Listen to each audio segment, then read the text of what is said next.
upige pasi bwana, halionyeshi kama umepiga pasi. Ndio unaenda kazini? Ndio naenda kazini. Mbona tuachaje hapa nyumbani? Alafu umenikumbusha. Jana bwana, kuna mheshimiwa mmoja amefanya muamala wa 100,000. Amesema nikupe 70,000. Mimi nibaki na 30,000. Amesema nikupe 70,000 hongera kwa kutunza watoto. Lakini ameshauri kitu kimoja. Amesema saizi usizae kwanza, uwalee vizuri hawa ili wasome vizuri. Amekupa 70,000, mimi nimebaki na 30,000. Huyo mheshimiwa hatumtaje, amesema tusimtaje jina, lakini yeye anafurahi sana kutuona, anatupenda sana.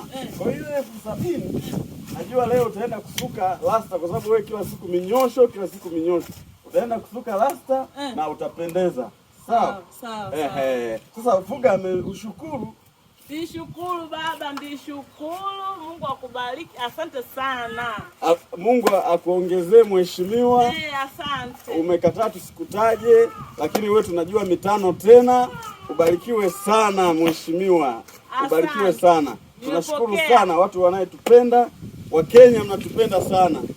Mkitaka kufanya miamala hata 1,000 hii tosa iijwe, hata 2,000 hii tosa iijwe. Tutike tuongiche. Mheshimiwa, tunakupenda sana na Mungu akubariki. Hata ukifanya mabaya yaonekanage ni mema. Amen.